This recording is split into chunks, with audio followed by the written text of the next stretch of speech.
I went through the worst thing I was ever going to go through when I was 7 years old. I mean, listen, I grew up dirt poor. I mean, we had to save up to be poor when I was a kid. I mean, I grew up in a trailer park, 6 miles from here.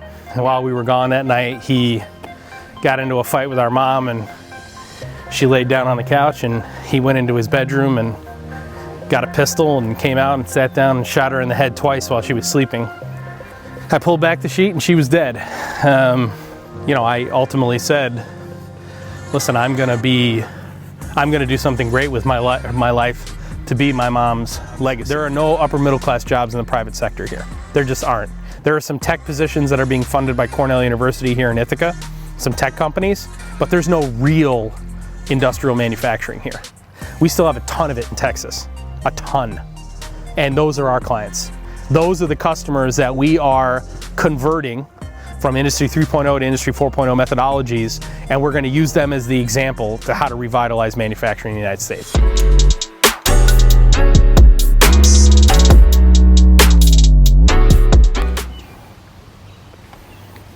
What are we talking about? Story of Walker Reynolds? Oh, the story of Walker Reynolds. Take 0. All right, so Zach has asked me to tell the story of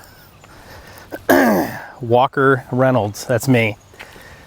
From my childhood all the way to where I am now, and ultimately where I want to get, 10 years, 15 years from now. So, I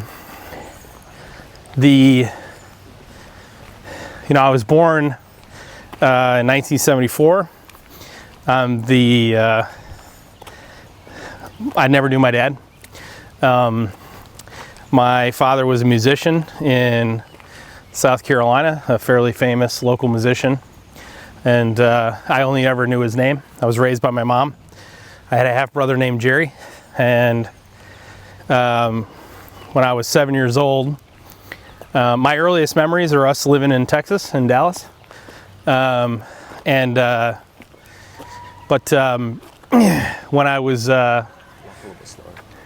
I was 6 years old, we moved to upstate New York from Dallas, and this guy wants to pull out. We moved to upstate New York from Dallas when I was 6, so my mom could run a bar and restaurant in upstate in this town called Groton. My mom remarried this guy and married this guy named Larry.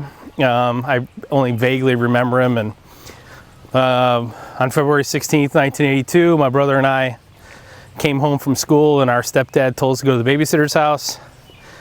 So we went to the babysitter's house, stayed the night, and while we were gone that night, he got into a fight with our mom, and she laid down on the couch, and he went into his bedroom and got a pistol and came out and sat down and shot her in the head twice while she was sleeping. The next morning, me and my brother woke up at the sitter's house. We walked home. We walked in the house. My mom was on the couch. She had a sheet over her, all the way over, covering her whole head. And her whole feet were the only thing exposed. My brother and I didn't really think anything was wrong because we're stupid. We're 7 years old and he was 5. And after about 45 minutes, my brother and I had gotten into a fight, and I threw a little Matchbox car at him, and it missed him and hit the tube of our TV. We had one of those big console TVs that folded up to show a record player and a stereo. It was a big, huge, like 6 foot, 7 foot long thing. And so I walked over to tell my mom what happened. I was really scared. I thought I was going to get in a lot of trouble. And I pulled back the sheet and she was dead. I got adopted by my brother Jerry, his father, my half brother's dad, and I was raised here in upstate New York in the 1980s. It's interesting. That's where the important part of the story starts, because I grew up right here in central New York, and starting in 1982, at a time when most manufacturing jobs were getting ready to leave. Over the course of the next 10 years, scores of manufacturers would leave upstate New York for Research Triangle Park in North Carolina, Mexico, China. Companies like Smith Corona, Magna, IBM, you name it. Really the only two manufacturers that I can remember that actually stayed, and that's Borg Warner Automotive and Corning Glass. So many companies left the southern tier. And at that time, I saw all these middle-class families go from, my friends' parents go from middle class and upper middle class to literally working at gas stations and working on farms. I mean, there just were no jobs for them once they left. And it really devastated the area, with the exception of Ithaca here, which is right here in the center of the state, which has Cornell University and Ithaca College. There really are no good jobs here. Vast majority of the people here now in 2019 who have good paying jobs here are public employees. They're either state troopers, corrections officers, or they work for some municipality. The state never really figured out a way to re-employ the middle class and the upper middle class. So I grew up as a middle schooler and a high schooler thinking that manufacturing jobs left upstate New York because corporations were greedy. And while I was in college, I was going to teach. While I was in college, there were two courses that I took, two sociology courses that I took that were centered around employment. And what I learned in both of those courses was that U.S. manufacturers did not go seek cheap labor because they were greedy. They went and sought cheap labor because they had to. And the reason they had to was because they couldn't capture efficiencies and gains any other way. They didn't figure out how to capture efficiencies and gains any other way. About that same time, I moved back to upstate New York in the late 90s, and I got my first job just on the lake here, working for Cargill de-icing while I was finishing my graduate work. And I got introduced to industrial controls. And long story short, I was introduced to German engineering, German efficiency, German automation. The mining equipment that we all had here was SMAG mining equipment, all PLC controlled, remote controlled. They would go up against conventional equipment, which was manufactured here in the United States, that was all hydraulic controlled. So it was all pneumatic over hydraulic as opposed to PLC control. And that was my first introduction into how U.S. manufacturers were not leveraging automation and technology to do more with less. The German mining equipment cost less money and vastly outperformed the American mining equipment. So that's really ultimately when I was introduced to automation. So long story short, I became an electrical apprentice at Cargill. I went back to school and started studying electrical engineering. After completing my graduate work, and decided that I was going to study automation. So I finished up at Cargill as a master industrial electrician, and I was a SCADA specialist, a SCADA and automation specialist. I left Cargill in the early 2000s with a plan to become a systems architect, and I made this plan. I was going to do slow speed dirty process, high speed dirty process, high speed clean process, slow speed clean process, and then I was going to move into systems integration and do architecture. And that's exactly what I did. Over the course of the next nearly 15 years, I worked in mining, then I went to the printing industry, then I went to the steel industry, and then I went to automotive. I worked for companies like Borg Warner Automotive, Nucor Steel, Vanguard Printing. Once I finished all of my work for the end user, that's when I went back to Dallas and became a systems integrator. And that's really where the focus has been ever since. Next question. What was it like transitioning into a system integration role? Oh, that's a good question. So what was it like to transition to a role of systems integration? Well, the biggest difference between working for the end user and being a systems integrator is that when you're an engineer in a plant, you never get to finish any project. You only ever get to 70 or 80%, and then it's good enough and you pivot on to the next thing. Plant engineers are always overworked. The departments are understaffed. And that's the reason that manufacturers have to leverage systems integrators, because the plant engineers can't do the work themselves because they just have too much to do. And they certainly can't take the time to deploy enterprise class MES systems, integrate with ERP, and do any cloud-based machine learning and AI. I can't tell you how many plant engineers have tried to do predictive analytics, got started, realized it was a huge undertaking and had to abandon it. So the first thing that you learn when you become a systems integrator is you actually get to finish your project, which would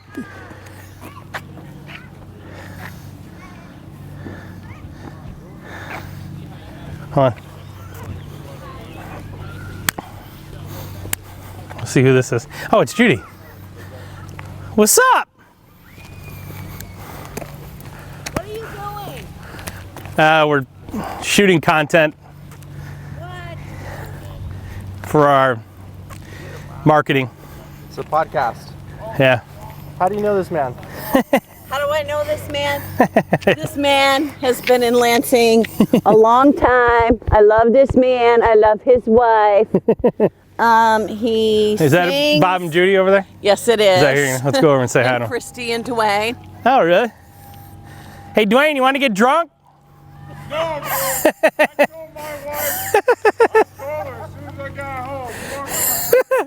I told him, I said, you can blame me, man. And I even told her you tried throwing the excuse that your dad always told you you never refuse a free Hey, alcohol. kill the camera, kill the camera. Hey, he's You know? recording you. Don't say fuck it. Oh, we do. Part of the authenticity, man. I drop F-bombs and the video. Yeah, on the video, and I do not. Bleep them out. Yeah, literally, I shoot as if I'm regular me. Speed walker. I don't do anything. Exactly. There's no different. Texas Ranger. Yeah, no, I shoot it. And he says, just be yourself. Shoot Are it. you going to take him to the karaoke bar? And I've taken him to, he's been to Flint? How many times have you been, how many trips have you made out here? Third time, I think. So this is his third time out here. He'll be here for 4th of July. We're going to take him to Well, Sandy you gotta Cove. go Friday to the boatyard. Yeah. Well, I heard you guys went this past Friday, right? Yeah. Steve and Shell didn't give us a shout. Oh, Then, no? do you guys ride on one boat when you go down, or you both go? Well, Well, they they ended up left going early. down before us, so. Okay. We want to do that, but everybody says you got to be there at like 3 if you want to get a slip, though. No. No, that's But we'll not all true. tie up. If we could get Greenie to go early, then we'll just tie up. Okay. All of us All together. right. We definitely want to do that. Yeah, Definitely. And they serve you right on the boat. Yeah. Just hang Trade out. the beer. Nice to meet you. If we finish in time, we'll come back over. There you go. You If we're find here. one of those things, he doesn't have to travel all that far, and I'll video you. That's right. Watch that So- stick behind you. There's a stick. So Hayden says that he wants to do the filming too. Is he now? 11. Oh my God. Yeah. Oh, he's probably a natural. He's really good at it. He actually shoots whiteboard videos and stuff. It's funny. It's kind of embarrassing you guys saw this, man. I feel bad. See y'all. Wait, what were we? Okay. So we were talking about,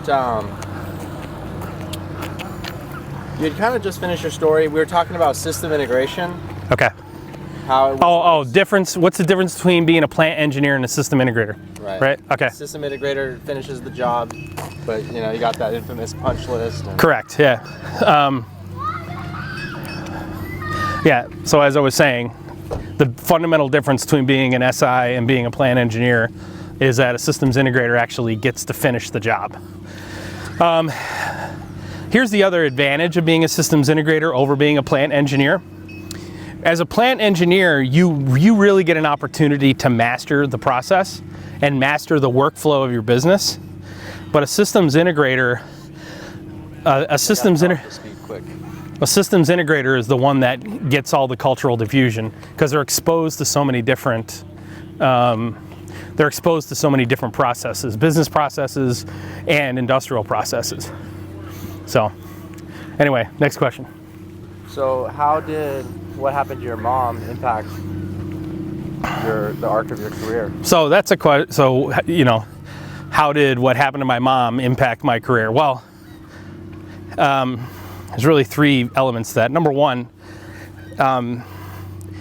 one of the things that's has always stuck with me is that, 10 minutes before my mom died, she had no idea she was living her last 10 minutes. And so I've lived my entire life knowing that. And so for the most part, I don't worry about long-term ramifications of interpersonal interactions. What's up, Hunter? Not much. How's it going, man? That's number one. Number two,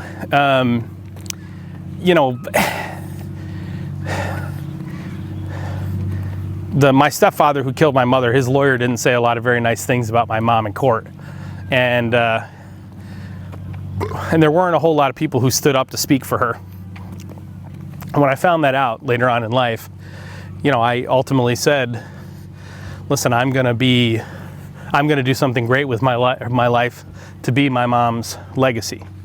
And that really has driven me to succeed, for sure. Number three,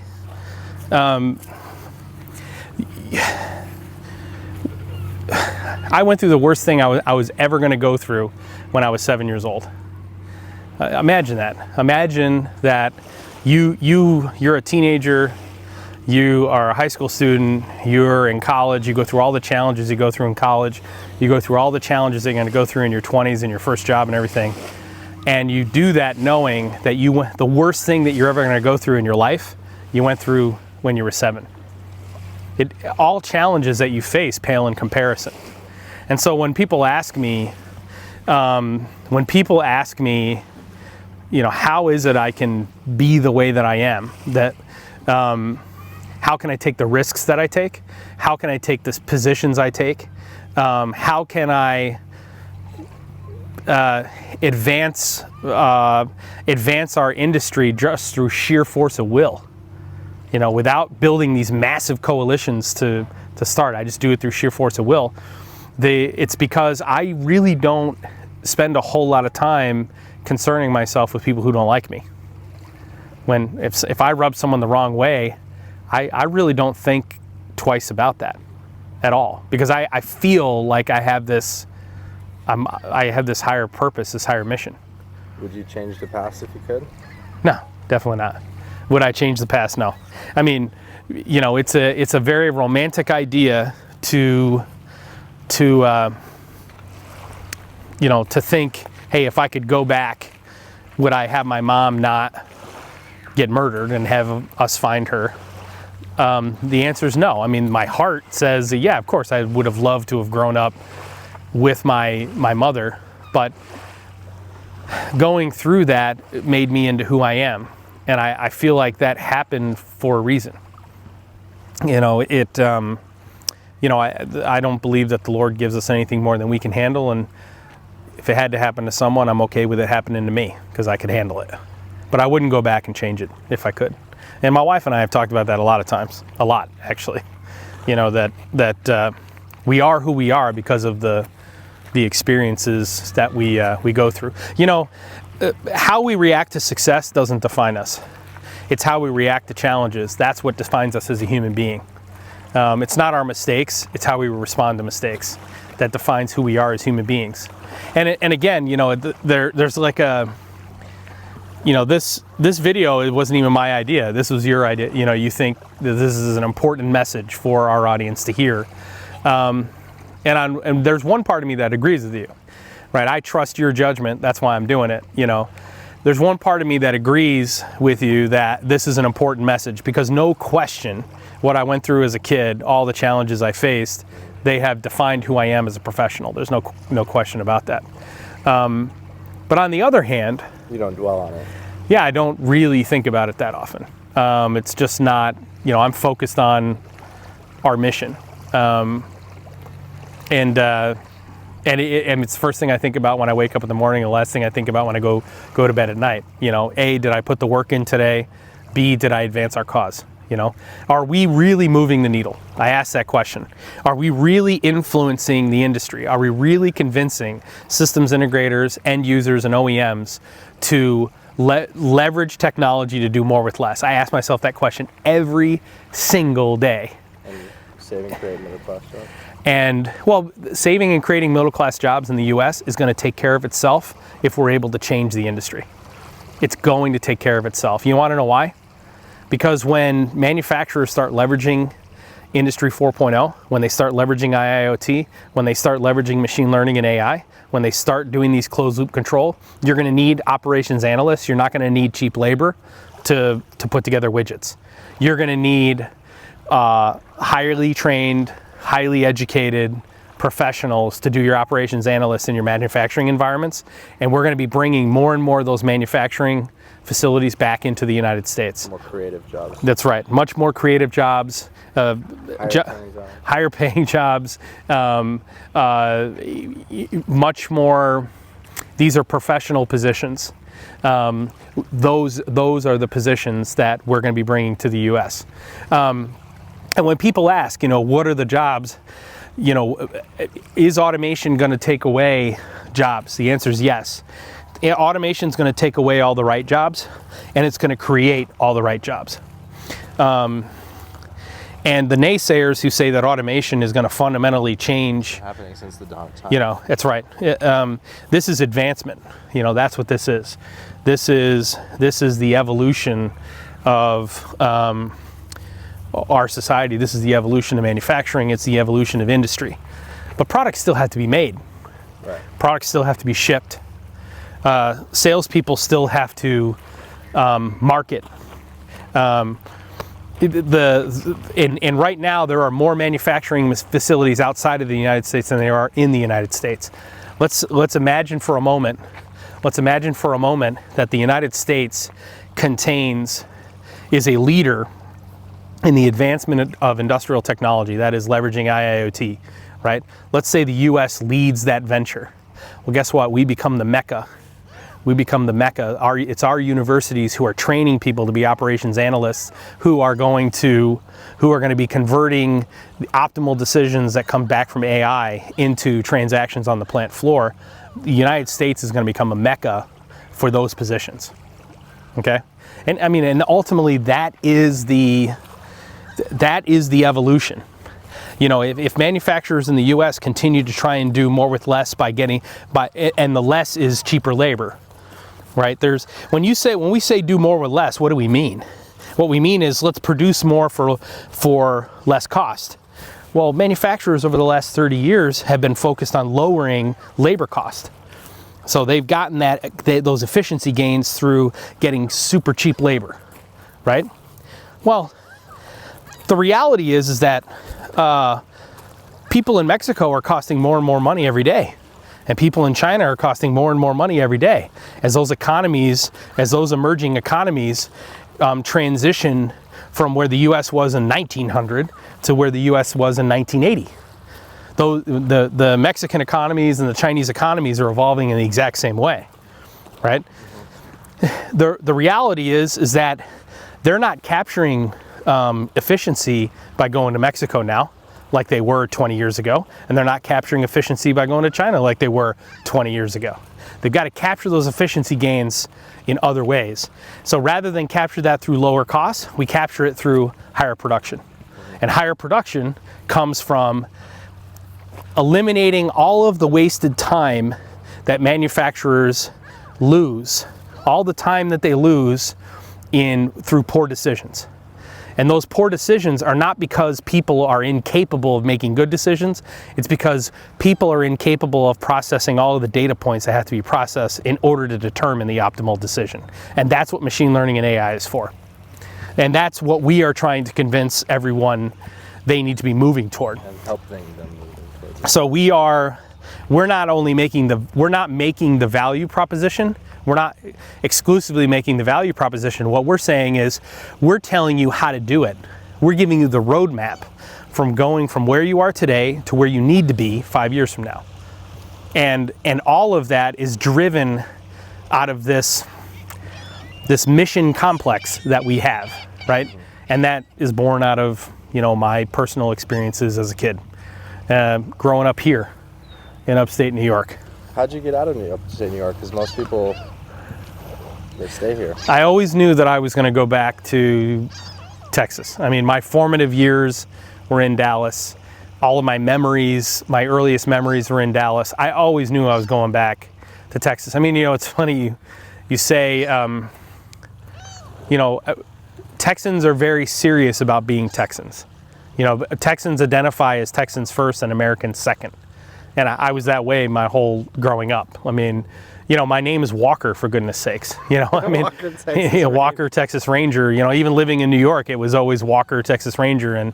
So I always knew I was going back to Texas. Why? Because Texas is it's a pro-business.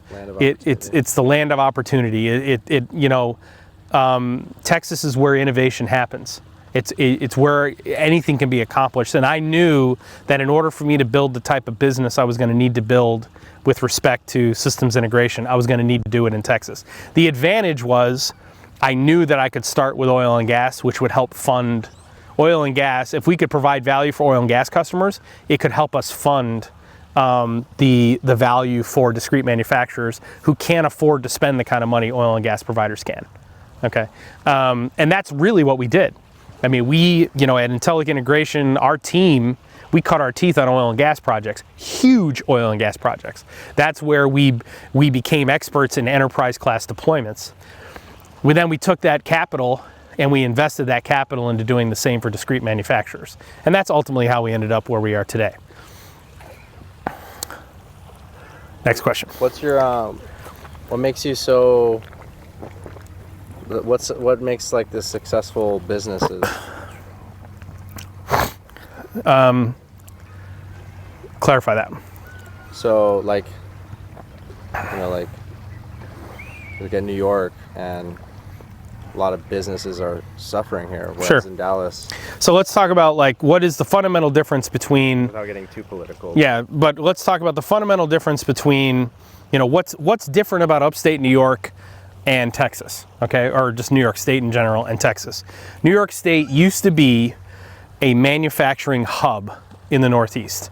The southern tier, Elmira, Endicott, Endwell, Binghamton, Ithaca, Groton, Cortland, they were manufacturing hubs in central New York. Smith Corona, Smith Corona is a perfect example of how to destroy a company, right? Smith Corona made the best typewriters in the world, and they had an opportunity to move to producing the best word processors in the world. And they also had an opportunity to advance their technology and build the best computers in the world, and they didn't. You look at Eastman Kodak, which was based in Buffalo. Kodak owned the original patents for the digital cameras, and Kodak was the one who said that digital cameras would never take off. And what ended up killing Kodak, Eastman Kodak? The fact that digital cameras put them out of business. And what was the reason? Smith Corona did not leverage technology.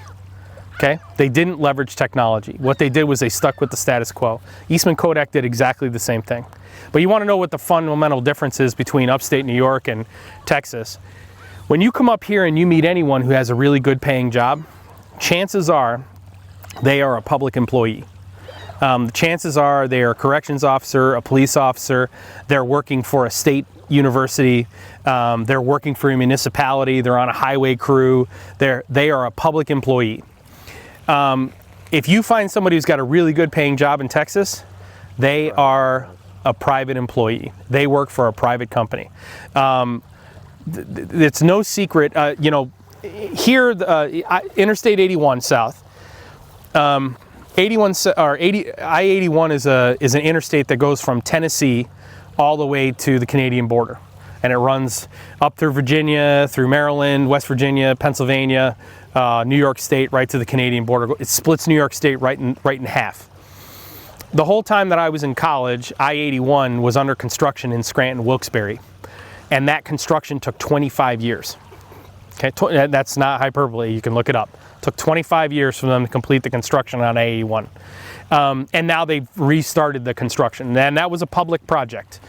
I-635 in Dallas, anybody who drives through Dallas, we have a I-635 expressway that goes underneath I-635, which is a interstate that runs east and west in North Dallas. That expressway is like 13 miles, and it's underground. It is under the existing interstate, and all the construction for that expressway was completed in a year. And that was a fully privatized project. In fact, that expressway is privately owned. It's not owned by the state. That's an example of how the difference between the efficiency of public projects and the efficiency of private projects. There was no way for me to accomplish what I wanted to accomplish if I stayed in upstate New York. I would love to come here. I would love to come to New York. I'd love to go to Albany and convince politicians in Albany to open New York State for business. What they'll tell you is that New York State's open for business, and they're wrong. Okay, and that's the reason that manufacturers have all left. There are no manufacturers left here. Like people that retire. There are no middle class jobs. There are no upper middle class jobs in the private sector here. There just aren't. There are some tech positions that are being funded by Cornell University here in Ithaca, some tech companies, but there's no real industrial manufacturing here. We still have a ton of it in Texas, a ton. And those are our clients. Those are the customers that we are converting from Industry 3.0 to Industry 4.0 methodologies, and we're going to use them as the example to how to revitalize manufacturing in the United States. The data. What's that? The data speaks for itself. That's right, in facts and empirical data. So tell us about this point right here. Oh, so this is Myers Point. So we shot a video on the boat out here the other day. This is this point is my solace right here. I've come to this point hundreds and hundreds and hundreds of times. You know, this is the place in the world where I'm most at peace. And I'm not really sure why, but it's the truth, it's the reality. You know, I used to come back when I was in college. You know, I was a poor kid going to a really good school, and I had to deal with all the stuff that comes with that, you know, feeling like an outsider and such. And so I would come back here once a month. I'd do the 12-hour drive on a Friday afternoon, and I'd come here on Saturday, and I'd walk out to this point just to reset and recollect myself, and then, you know, do the drive back to Raleigh Sunday night and make class by Monday morning at 8 a.m. What was the turning point in your life where you went from like not having enough to having a surplus? Financially?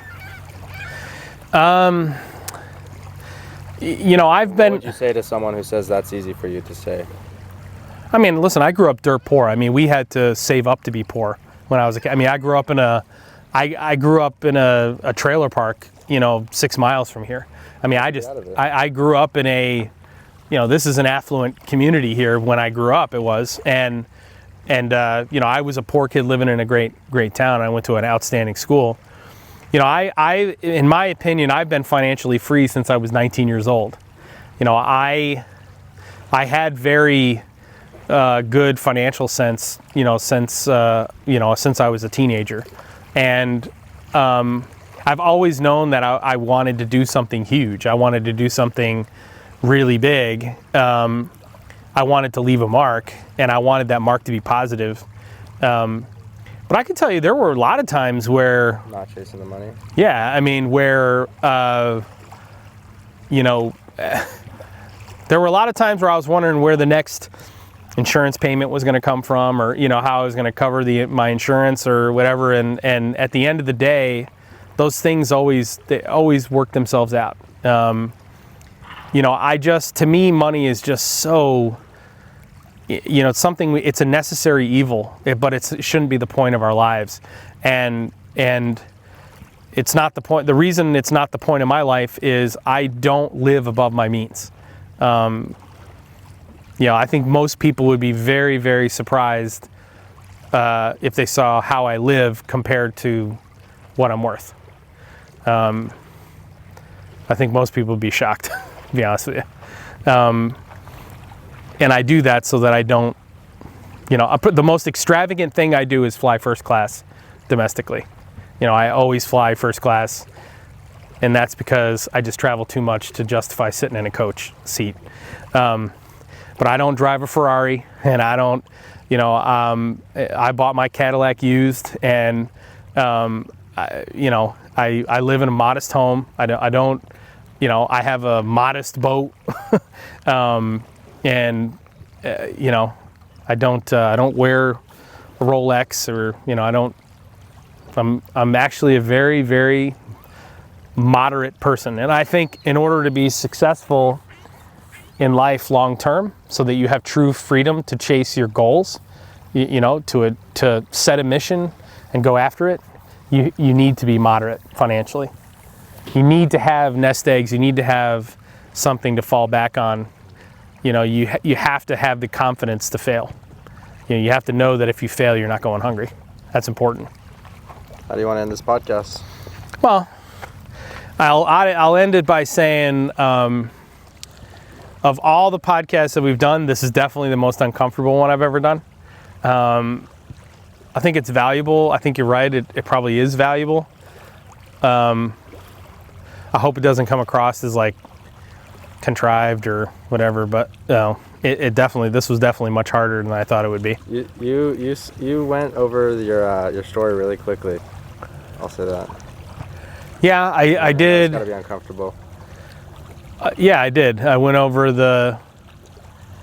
I'm not sure, if I'm being honest with you, I'm not really sure why anyone would care what my story is. I understand why people would care about certain elements of my story, but I'm not sure why anyone would care about the full arc of the story. There's a guy who I went to high school with who reached out to me a couple of years ago. And I won't mention his name just because I didn't get permission to mention his name. I'm sure he wouldn't care, but anyway, he reached out to me a few years ago saying, hey, listen, you have a compelling story, one that should be told about, about how we individually can define success and achieve that, right? And he said, I would really like to write that book, ghostwrite the book for you, in the vein of Hillbilly Elegy, right? And for those of you who haven't read Hillbilly Elegy, it's essentially a true rags to riches story, right? About about a guy who leaves the mountains of West Virginia to become a super successful, I think, lawyer and tech entrepreneur in DC or something. But anyway, he came and visited. This guy came and visited with me, and we spent a couple of days together in our office in Dallas and discussed, about telling this story. And I was tentatively on board for it, but in the end, I just decided the same thing. I'm not sure anyone is I'm not even sure why it would matter to tell the story. That's why you trust me, man. Yeah, and so I trust you, so that's why I'm letting you talk me into doing this particular podcast. But anyway, that's my story, and I'm sticking to it. Thank you, dude. Yeah, man.